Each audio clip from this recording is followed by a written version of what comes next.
All right, thank you, Devin.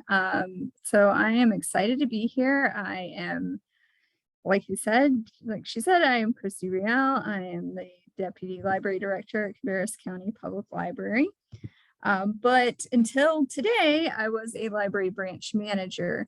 I have 8 years of supervisory experience. I managed a staff of 14.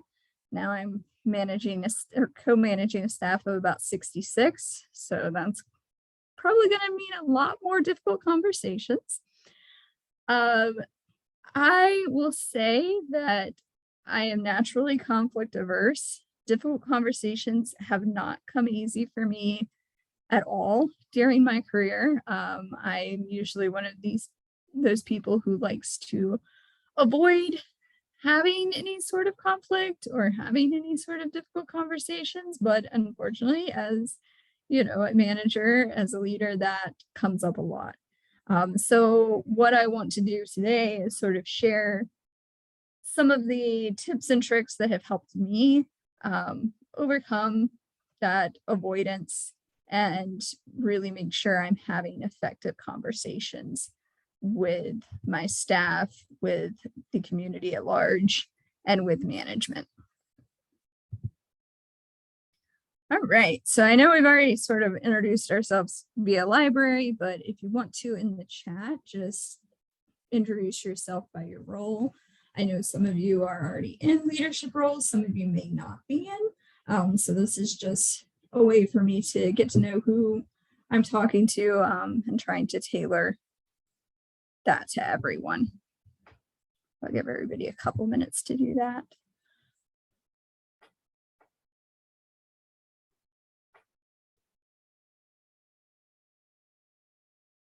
All right, so we've got some library directors, library associate, new library manager, congratulations. Outreach librarian. Right. Another new assistant director. Right. Okay, well, that is good to know. So there's a good mix of people who are in management positions and then a few people who are not in direct management positions.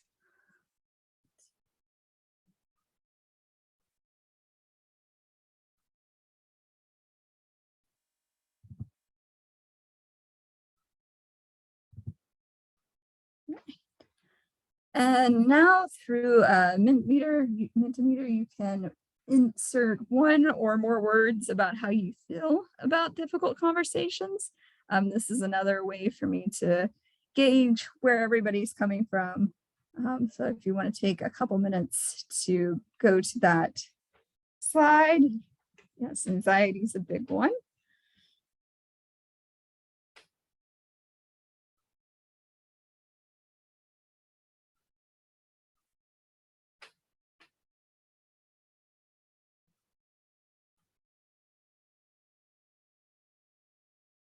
Okay.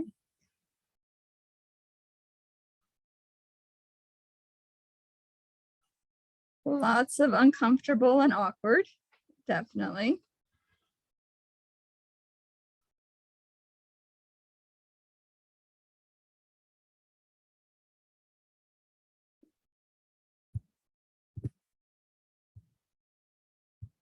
Okay.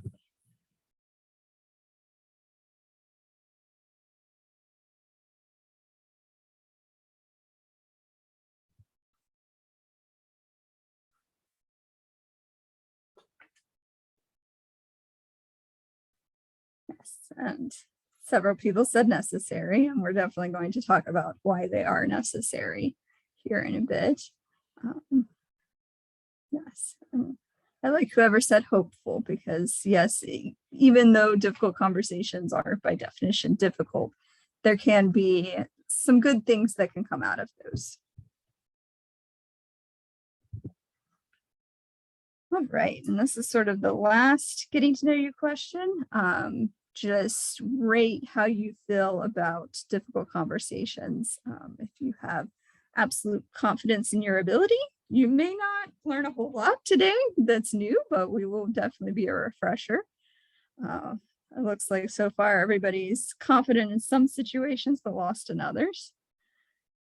And yeah, I totally get being lost and terrified at the idea of difficult conversations. It can be very overwhelming, especially if you're new to management.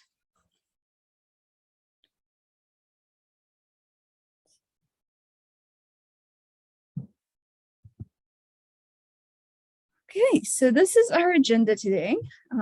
Like I said, we'll first go through the definition of difficult conversations. Then we'll talk about why they are important and necessary. Then I have a few steps on how to approach. We're going to be talking mainly about having difficult conversations with staff members, with employees, but these steps can be used with anybody that you might have a difficult conversation with. What skills can be helpful? What skills can be helpful to grow before you have a difficult conversation? And then finally, we'll have some tips for handling different types of conversations. So that's where I'll talk about patron interactions, difficult conversations with management, difficult conversations with community stakeholders, that type of thing. Right. So what do we mean by difficult conversations? And why do we need to have them?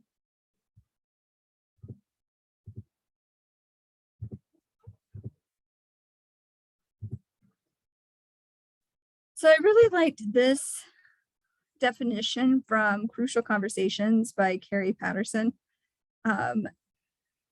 He defined difficult conversations as conversations where opinions vary, when stakes are high, and when emotions run strong. And so I think we can all think of some things that would fit that definition. It includes performance discussions, workplace conflict, negative feedback that you may have to provide your employees, and just personal issues that you may have to address. You can have difficult conversations across the board with everybody that you work with. Like I said, we're mainly going to be focusing on employees, but you could also have difficult conversations with people who are your peers, your library patrons, whoever is above you in management, and then your community stakeholders, who might be your board, your friends group, if you have one of those, county commissioners, if you're in a public library, that type of thing.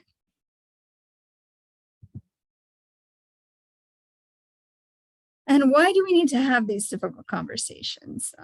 Like I said, somebody put necessary as one of the words that comes up when they think about difficult conversations. So why do we need to have them? Well, overall, having these conversations will lessen conflict. You'll be able to address things more quickly before they become a huge issue for your library. It also builds working relationships, which is going to be important for you to get anything done in your library. You need to have those relationships with the people that are working for you, that are working with you. It improves your work and your home life. So having conversations can actually decrease your stress and can improve your immune system functioning better than if you just sit there and don't have this conversation with people. There were a couple of studies in Crucial Conversation. They were looking mainly at this from a personal standpoint, but it can apply at a work standpoint as well.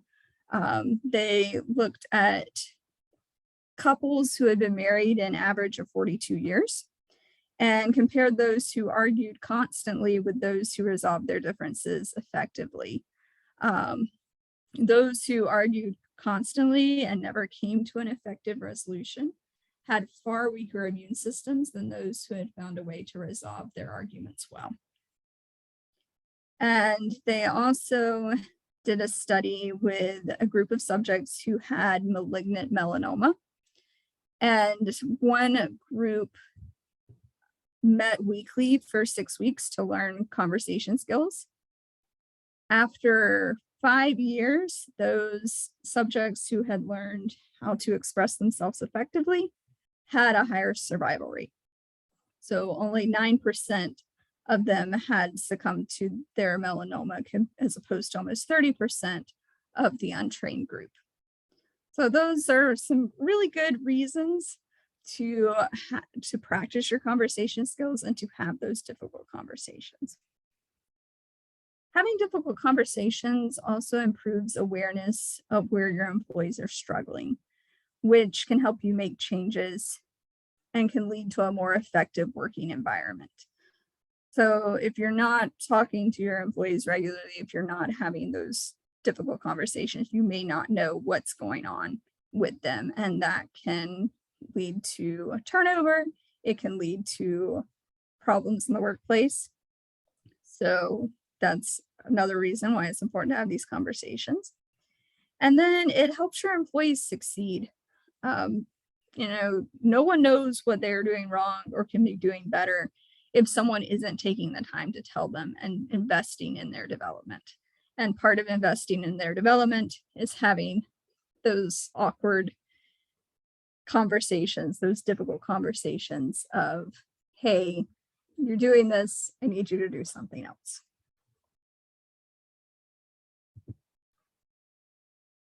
Right. So, which conversations do you dread the most? Who are you most anxious about talking to?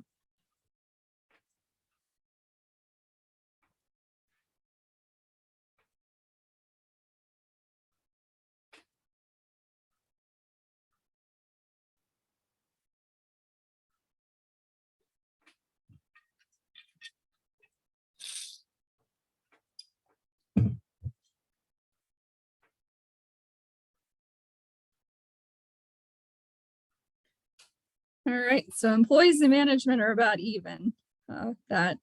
That makes sense. I think both of those conversations are very tricky to have, especially depending on what you're talking about.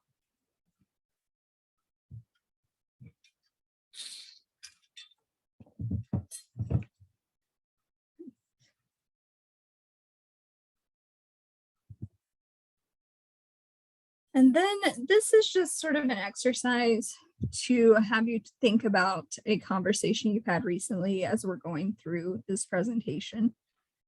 So you don't have to share, you can share.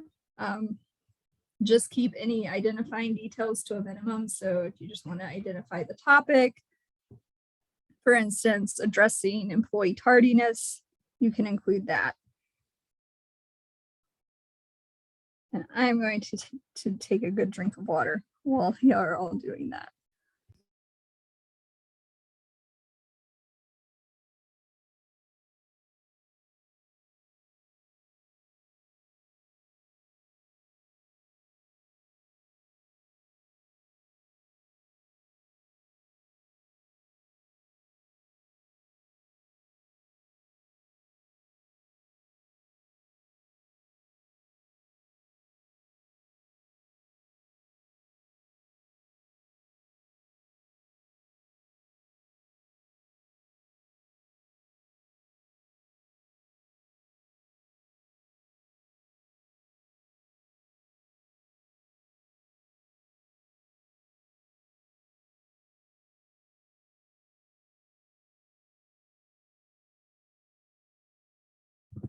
Oh, a lot of these look very familiar.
Right.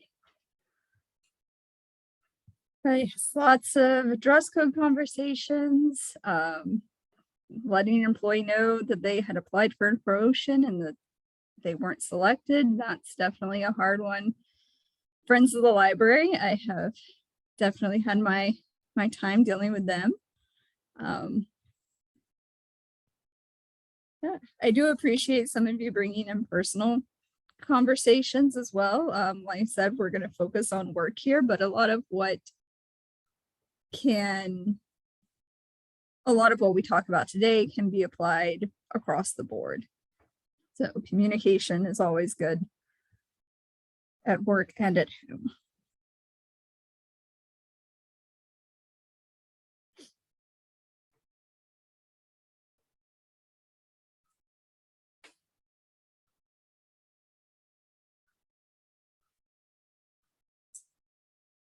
All right.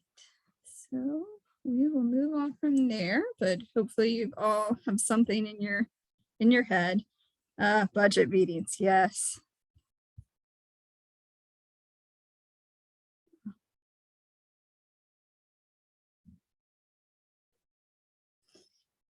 Yes, boundaries around working after hours. That is always a tricky one.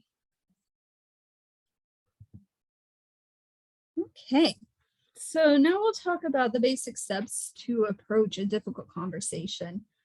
Like I said, we're going to be focusing on employee conversations, but these steps can cover a wide range of conversations.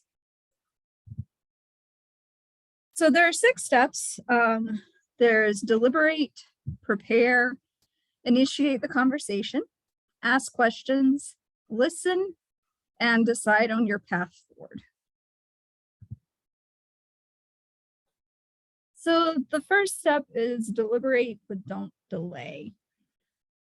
And the first thing to ask yourself is a conversation necessary? Most of the time, you're going to say yes. Sometimes having a bit of deliberation will let you know that maybe it's not necessary to have a conversation. And the rule of thumb there sort of is this impacting my work? Is this impacting the work of the library? If so, then yes, we need to have that conversation. If it's just something that's more, this is annoying to me, but it's not something that rises to the level of actually impacting work.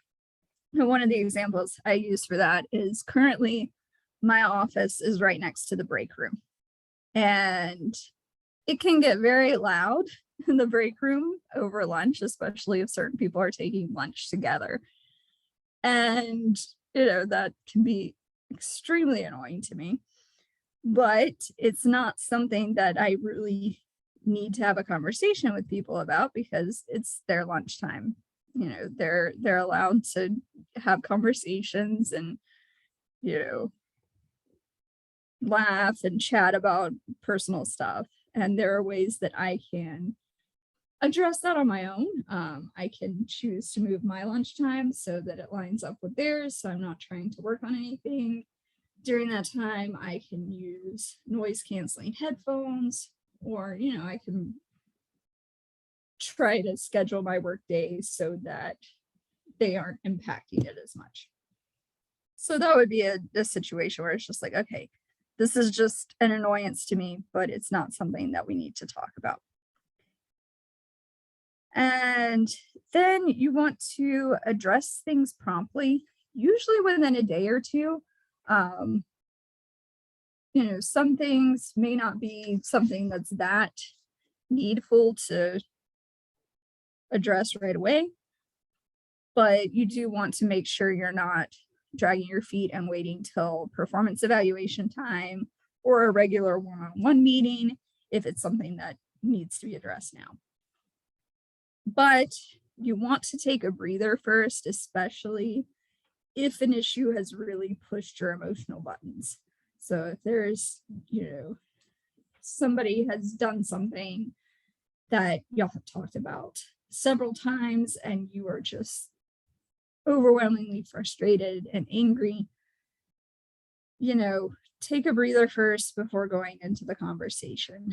Maybe take a walk, do some breathing exercises, talk to, maybe it may be appropriate to talk to your manager. I know there's been a couple times in my work life where I've had to just be like, okay, I just need to talk to somebody about this and really get an idea of how I want to approach this because I can't really see beyond my emotional feelings right now. So again, taking time to think keeps your emotions from getting the better of you. And that's where difficult conversations can go really badly if you go in already upset or frustrated or angry. So you really want to take that time to calm yourself down. Prepare, but don't script. So you want to collect relevant facts. So these are facts that are related to the topic at hand, more recent facts, not everything that has ever happened with this person. So, for example, if you have an employee who's started a pattern of coming in late over the last couple days, you want to collect those facts of, okay, you were late Tuesday, Wednesday, and Friday last week. You don't want to go back, okay, but you were also late 6 months ago, or you were late 3 years ago. You're wanting to focus really on what is happening right now. And that's the other thing of don't bombard the other person with receipts. So, you don't need to go into this whole, you were 5 minutes late on Tuesday and you were 7 minutes late on Wednesday. And then on Friday, you were 15 minutes late. You don't want to come at it from that, like, here is everything. I've got the timesheet and everything. You may end up needing that down the road if they want to argue with, well, something's wrong with the time clock or something like that. But that's not where you want to start with your conversation. You want to write down your main talking points so you have something to refer to in the heat of the moment. Again, you don't want to write down the entire conversation that you're going to have, but just having, okay, pattern of lateness, what are we going to do about it? Just what your main talking points are. And ask yourself what your goal is for this conversation. And try to keep that in mind. Sometimes, especially if things get heated, you can forget what your goal is and be focused on being right, winning, or getting even with the other person. So again, if you're talking with an employee about tardiness and they're like, well, you were late on Monday, you don't really want to end up derailing the conversation, feeling like you need to defend yourself. You want to make sure that you are focused on, okay, my goal for this conversation is to let this employee know what the issues are around them being late, why I need them to be on time, and find a solution to make that happen.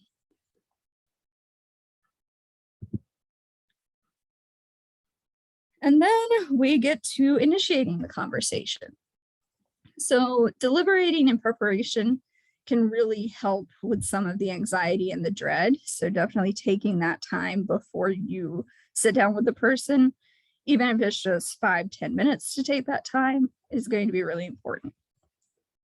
So for initiating the conversation, you want to give the other person privacy. So, you don't necessarily want to approach them in the middle of a group of coworkers, trying to catch them at a quiet moment. Sometimes it may be worth, I've done where I've IM'd them and say, hey, when you get a chance, can you stop by my office? Which seems to go a little bit better than, if they're at the desk with a bunch of other people and be like, hey, can you come talk to me? Because then everybody's like, what's going on? What happened? And meet in a private space if possible. I know some smaller libraries that can be tricky, but definitely try to have a meeting in your office or a conference room or somewhere that is going to give them privacy. Sometimes it might be appropriate to give them a heads up about what you want to meet about. I Depending on the person, depending on the situation, you may want them to prepare something. I had a situation recently where some of my employees were working on a program together and there was some communication breakdown. So, I had them all come together. But before we did that, I told everybody, hey, we're going to have a meeting about this program. And that gives them a little bit of time to prepare. For other things, like, for example, the tardiness issue, I wouldn't necessarily give them a heads up, because sometimes giving them a heads up can increase that sort of anxiety and defensiveness. So, if you're like, hey, I need to talk to you about being late, then they may come into that meeting already anxious and defensive and, be just ready to fight. So it really depends. You'll have to know the people that you're dealing with and what the situation is. So what you want to do is, when you start the conversation, is open with what you have noticed and how you feel. And you want to do that by using I statements before you statements. And what I mean by that is saying, hey, I've noticed, I'm concerned about, instead of saying, you were late. Why are you late? So using those I statements can lower that defensiveness in that person and make the focus on you to start with, so that they don't feel like they're being attacked. And then you want to state why. So I have an example here on the next slide. I'm frustrated that the deadline wasn't met for your part of the project because it prevented us from turning the project in on time. So you want to talk about, it's not just because I'm upset. It's not just because my, feelings are hurt. It's, this is why it was important. And so this is why I'm frustrated. This is why we're having this conversation.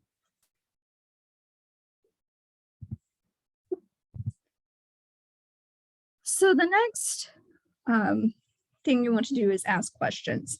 And this was another thing that came up in the Crucial Conversations book, is you want to find out why a reasonable person would do this thing. And most of the people you are going to work with are reasonable people.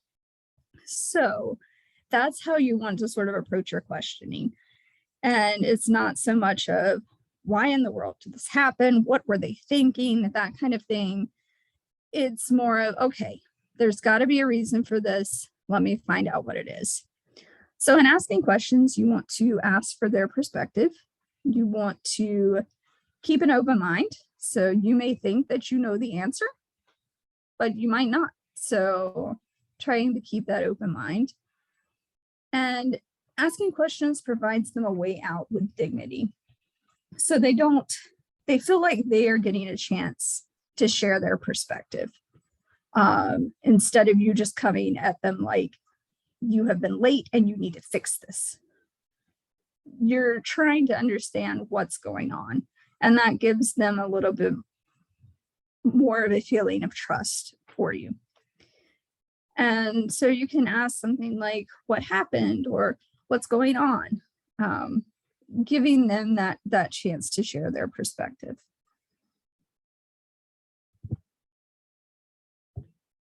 And then you want to listen. So this is something that I think can be one of the most tricky parts of a difficult conversation, because you go in sort of with an idea of how it's going to go. You go in with your own ideas, your preconceived notions, and sometimes what they're saying gets lost in the filter of that. So the first thing you want to do is make sure you are actually paying attention to what they're saying. So you want to minimize your distractions. So you're giving your full attention to the person in front of you. So silence your phone and put it away. There's another book that I have in my references called Becoming Bulletproof. And this was somebody who did interrogations for the Secret Service. And she always talked about when she would talk with people, she would make sure they saw her turning off her phone and putting it away so that they understood that they were her number one priority right then. Block out that time on your calendar so no one will disturb you. One of the things that I tend to do with when I meet with my staff is I try to meet in our meeting room instead of in my office. And part of that is because my office phone is not in the meeting room, my computer is not in the meeting room. If somebody were to look for me, they wouldn't necessarily think that I'm in the meeting room unless they see, the calendar invite.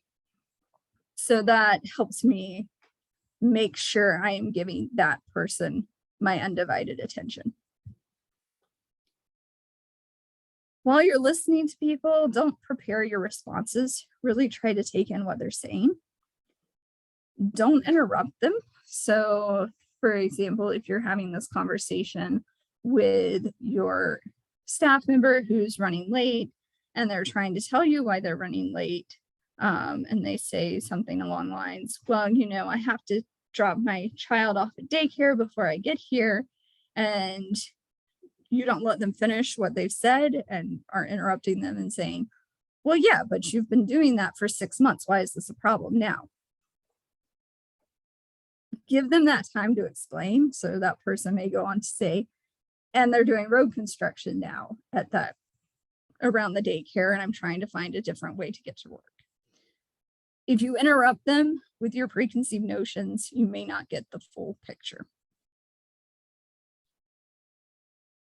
Be comfortable with silence, especially if this is something that your employee might be feeling a little blindsided by, or that it's really emotional for them. It may take them some time to get their thoughts together. And that doesn't necessarily mean that they're making something up, or they don't have respect for this process. It just can take some time when you're not expecting something to get your thoughts together. So be comfortable with silence. That is something that I have really struggled with, because I'm always one of those people that just wants to fill any sort of silence. So that is something to think about when you're meeting with employees. And then reflect back to them what you have heard. And this is going to seem very familiar to those of you who have trained in reference interviews.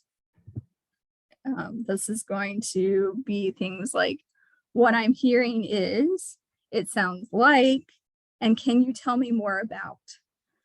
So you want to make sure that they understand that you are hearing what they're saying, and that you're taking it in.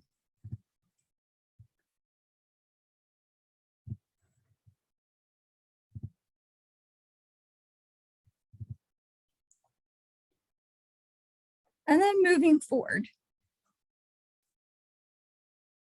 the key to any conversation is you want to actually have a plan for moving forward. If you talk something out and then nothing is ever done, it was a useless conversation. So in the case of employee tardiness, you might want to ask them, well, what do you think could help with this? What do you think will help you get to work on time? You might provide some of your own ideas, like maybe a route they haven't tried yet, that might work better. Or you might talk about flexing their schedule, that kind of thing, depending on the situation, what the library needs are, and everything. So you want to take that time to brainstorm what will work best. And then you want to establish an action plan. So this will be, what your expectations are, when maybe a deadlines for those expectations to be met, follow-up meetings. This is especially important when you're thinking about disciplinary matters or anything that could potentially lead to a performance improvement plan down the road. You want to make sure you have that documentation. You want to make sure that they understand what their responsibility is. in this situation.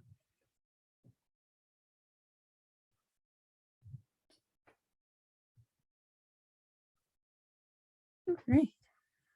I'm going to pause here if anybody has any questions they want to put in the chat before we move on to the skills to practice.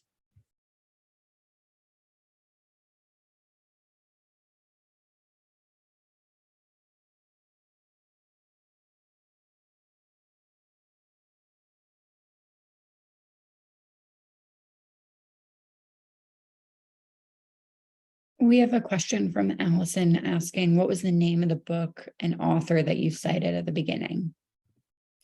That was Crucial Conversations by Carrie Patterson. And then we have some comments in the chat of listening with the intent to understand rather than respond, but also a recommendation to document the conversation. So following up via email or another appropriate type of communication. So what if the other person is not sincere? Okay. So that can happen. And, I think that's also part of a conversation you can have of just, hey, I don't feel like you're taking this seriously. Do we need to come back and talk about this later?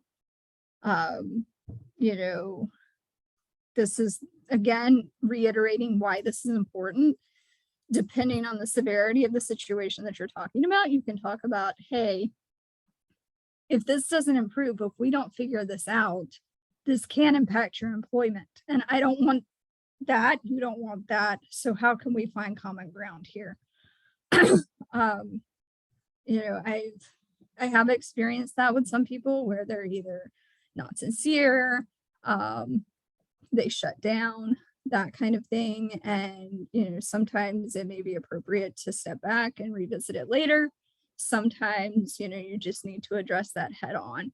I know people can tend to be very defensive, and defensiveness can come up in a lot of ways.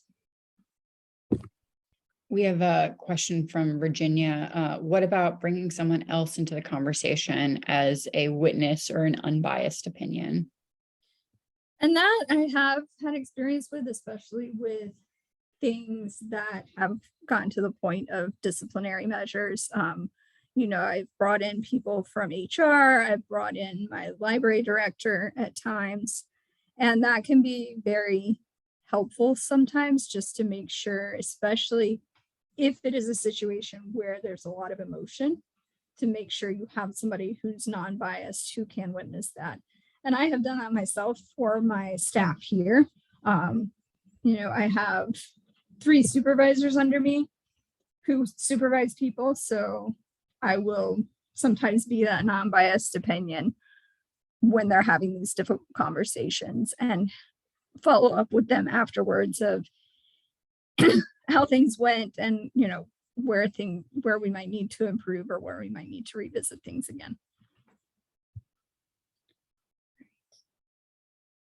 We have a recommendation here of potentially pausing and rescheduling to include union reps.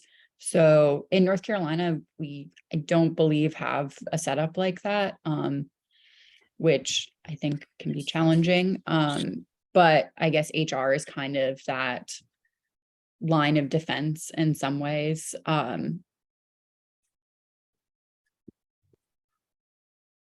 Yeah, and that's what I would, lean on your HR. Some employee access, employee assistance programs, or EAPs, also provide services like this. So if it's something where it's like, it's getting beyond what I can handle on my own, I don't really want to bring HR in because, that may be another issue.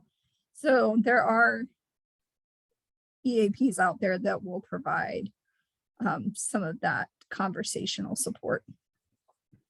We also have a question about micromanagement. Have you ever grappled with the notion of micromanagement and that of just observing patterns for the betterment of the organization?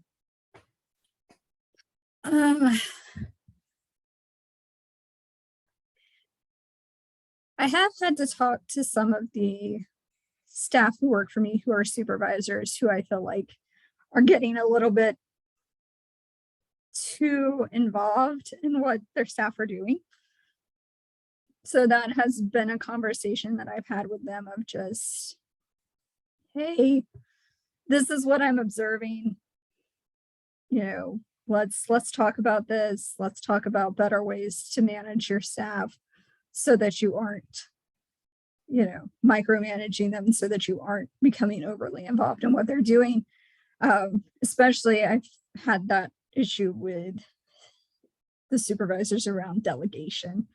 Sometimes people end up in supervisory positions because they're really good at what they do, and they can have a hard time letting go of what they do, and letting their employees take some of that on.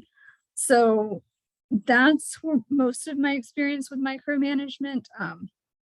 Thankfully, I've never been in a situation where I've had to talk to a manager about that.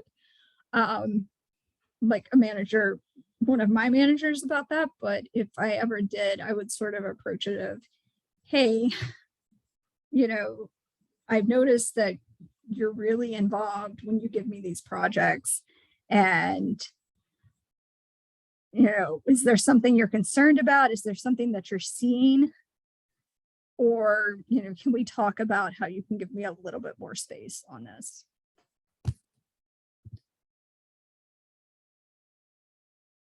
Yeah, we have a follow-up with like how you handle a supervisor that micromanages. And it seems like it's maybe even putting the question on them of what is it that you're not trusting about me to do this? What is it that you're feeling uncomfortable with relinquishing maybe that control? Mhm. We Oh, also great. just have some commentary in the chat. Laura was sharing that, oh, let me pull this up. Ironically, I'm late to the meeting due to preparing and gathering evidence for a difficult conversation. Blessing in disguise, someone walked in and engaged the staff person, which prevented me from having to start the confrontation. I'm counting on learning great skills in this session. And then we have also just needing to have a conversation with a supervisor about not managing enough, and maybe not even having that direction maybe from the supervisor. Mhm. Julia is sharing, I once told my supervisor, not my supervisor, but someone who outranked me, that when she inserted herself in a situation that I was handling without asking for my help, it kind of challenged my credibility. She received it well and was apologetic. Yeah. So I think even, there might be some fear about talking to higher ups and knowing that they want that feedback too. It's a mutual relationship. And we will touch on that in the later section of this presentation. So I think I'm going to go ahead and move on. We'll have time for more questions at the end, hopefully. All right. So there are some skills that you can work on developing before you have to have a difficult conversation. These are skills that you can practice in everyday conversations, in just everyday life, that will make it a little bit easier when you're faced with that difficult conversation. So the first one is body language. And this is something that I've heard mentioned in a lot of different workshops. And I think there's always a little bit of a struggle sometimes with some library staff and being introverted and, sort of always being closed off a little bit. And that's just sort of our natural state for some of us. So you want to practice making yourself physically open. This is, again, something where the more your body language conveys that you are open and relaxed, the more your conversation partner will be open and relaxed. So it's a lot easier to talk to somebody who is, sitting upright, doesn't have their hands crossed, their arms or legs crossed, is making that eye contact with you, than it is with somebody who doesn't seem like they're comfortable to be there, which is going to make you uncomfortable as well. So this is something that you can practice in front of the mirror and in everyday conversations, just trying to be aware of, okay, where are my arms and legs? What am I doing? Um, one of the things here that I always struggle with is eye contact. That's not something that comes naturally or easily for me. So I always try to pay attention to that when I'm having a conversation with somebody. And one of my tricks, and it may not work for everybody, but one of my tricks is I try to observe this person's eye color so that I can describe it to somebody else down the road. So, not just, well, were they blue or brown, but, what shade? Did they have flecks of different colors? That kind of thing. So, that is something that I work on with my eye contact. I also recently attended a training where they talked about you want to do about 70% eye contact. So you're not staring somebody down, but you do want to make sure that at least most of the time that you're talking with them, that you are looking in their eyes. And watching your fidgeting. This is again something that is so natural to me, to the point that there are certain types of writing implements that I cannot bring to a meeting. So if it's one of those ballpoint retractable pens, I cannot bring that to a meeting because I will just sit there and click the pen the whole time. So I was trying to bring one of those just generic pens that doesn't have the clicky part. I also can be very fidgety with my hands. So I've tried to train myself to use my hands to emphasize my points so that they're still moving, but it's for a purpose and not just, hands everywhere. So those are just things to observe in yourself and to work on before you have a difficult conversation. Active listening, again, this is, undivided attention, mirroring what the other person is saying, paraphrasing, using those minimal encouragers. So that's when you're, nodding your head, saying, uh-huh. You want to make sure that I will say when you're using those, you want to make sure you're using them in a way that conveys sincerity and not just, uh-huh, okay. And then again, becoming comfortable with silence. And this is something that you can practice in everyday conversations. So, you get home from work and your partner's telling you about their day, just trying to make sure that you are giving them your undivided attention and really paying attention to what they say. That's not always easy. I fall into that trap a lot because I get home and I'm like, okay, well, I've got to stir dinner and I've got to do this and I've got to do this. But it really is helpful if you work on active listening throughout every conversation and not just the difficult ones. Empathy is something that we can always all work on. This allows you to see things from a different perspective, put yourself in someone else's shoes. So this will again help when you're having these difficult conversations and wanting to understand where people are coming from. So some of the ways that you can build empathy are talk to new people. If you're in a library, there are people that are coming in every day that are new. So, having those conversations, having that small talk can help you learn more about different people. This is going to be so surprising to library folks, but reading books can actually improve your empathy. It really puts you in another person's shoes for, 300 or 400 pages. Getting involved in your community will also help introduce you to new people and new perspectives. And then exploring your own emotions and biases. So when do you feel defensive? When do you feel, worried or afraid? Or what situations are you having an emotional reaction to? And that can help you start seeing, oh, okay, that's why having conversations with this person is difficult because of this, this, and this. Mindfulness, this is not something that's always about spirituality. I know a lot of people think that mindfulness is yoga or Buddhism or anything like that. But mindfulness is really about paying attention and being aware of your surroundings, being aware of yourself. Um, so some ways that you can practice mindfulness are just focusing on the moment. So if you're out taking a walk, focus on what can you smell, what can you see, what's going on around you, what can you hear, that kind of thing. So, and that helps you focus when you're in a difficult conversation on, okay, this is what's going on. Self-acceptance. So this is just accepting yourself as who you are, which helps you accept others as who they are. Deep breathing.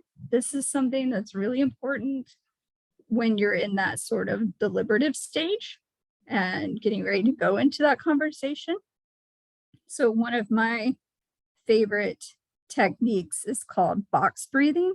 So you're essentially drawing a box with your breath.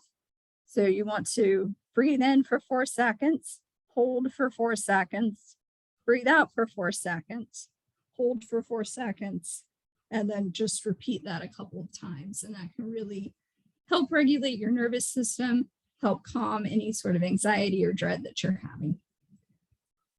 There are also structured meditations. So if that's something that you want to do, there are several different apps that have meditations, and some of them are specifically for work, like before meetings or before a difficult conversation.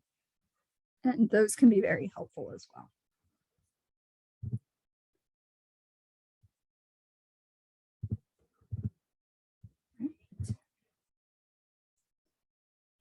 And then directness and transparency. This one has always been a big struggle for me. I don't know if it's because I was raised in the South. I don't know if it's because I am female, but I've always been one of these people who really struggles with being direct. I end up softening a lot of my language. I end up saying things like, well, maybe, or I think, or I don't know, what do you think? That kind of thing. So this has been something I've really had to work on. So practice making declarative statements. I've done this when I've been writing emails. If I start something out and I'm saying, I think we should, I take out the I think part. I try not to soften that language too much. Another way to work on directness and transparency is always beginning your conversations with the right motives. You're again wanting to, what do you want to achieve from this conversation? You don't want to lose sight of that in the midst of everything else. You want to make it safe for people by showing people respect. And some of the ways that you can do that, especially if you're in a management position, is you want to listen to them. You want to make it safe for them to bring you their concerns. And the way that you do that is actually listening to their concerns and not saying, hey, I want you to bring me your concerns, and then I'm going to tell you why you're wrong. So, you want to start with that sort of relationship building from the beginning. Other ways to make it safe, again, are having meetings in private, not gossiping about what happens. I mean, most managers wouldn't do that anyway, but it can be very easy, especially when you're with your peers, to be like, oh, let me tell you about this conversation I just had with so-and-so. So really making it safe for people. And then finish clearly. And I know this came up in the chat of making sure that, when you have a difficult conversation, following up with email, following up some way to make it really clear and make sure that your expectations are clear. One thing that I have done is after I've met with somebody, I sometimes follow up with email. Hey, this is what we talked about. If you have any questions or if this doesn't line up with what you came away with, let me know and we'll figure that out.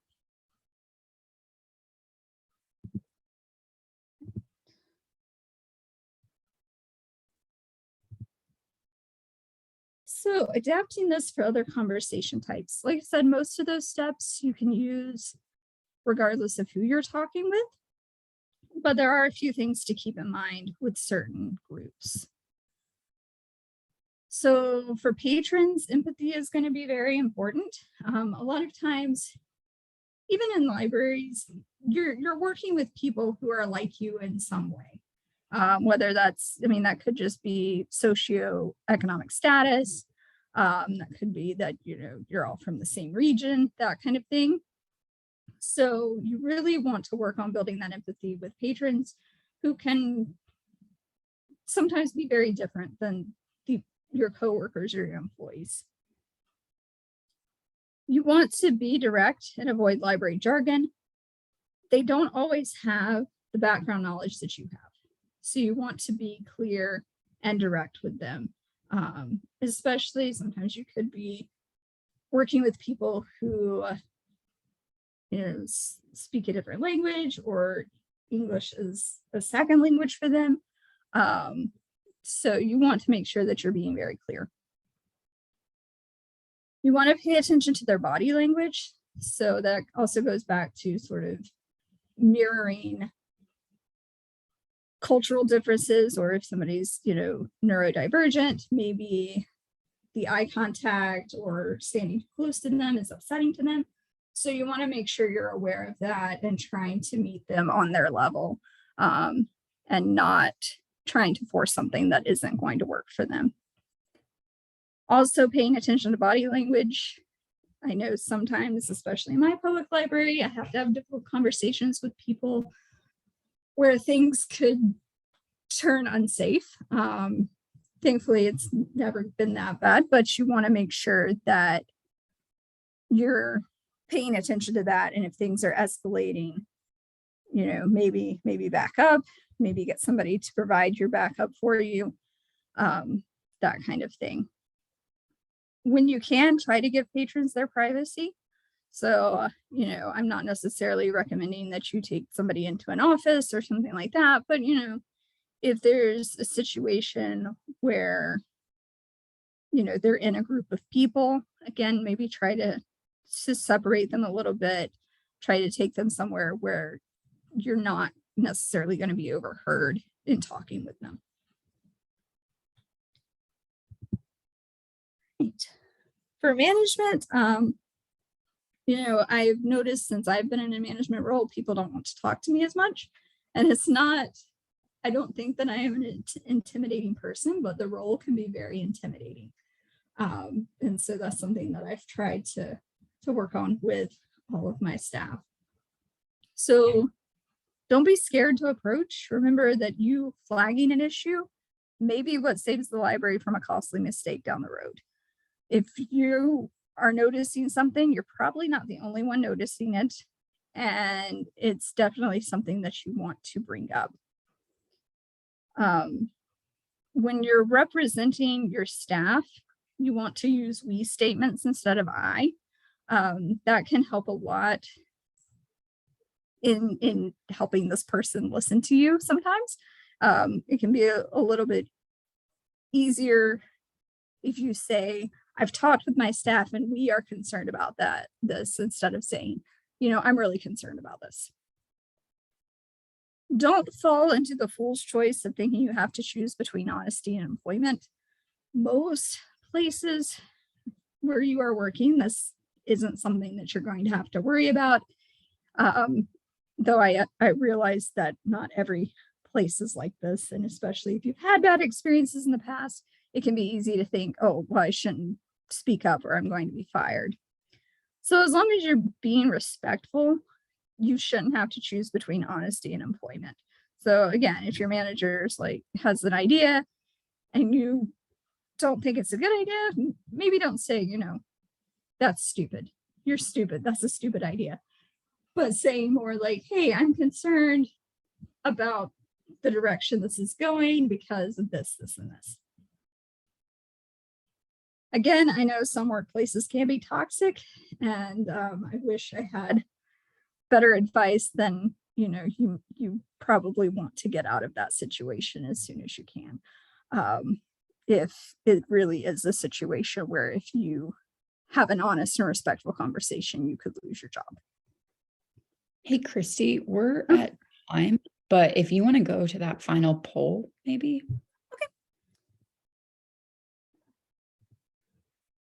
All right. So, yes, if you want to answer how you're feeling about difficult conversations now.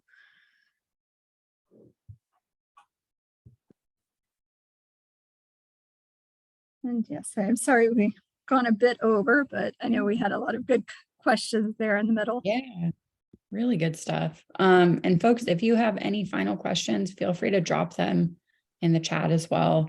I'm going to drop the link for the next session in the chat. And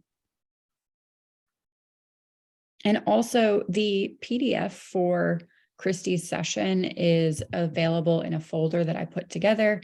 I included that at the top of today's, this particular session as a link, but I'll also include it in the next session and in a follow-up email later today.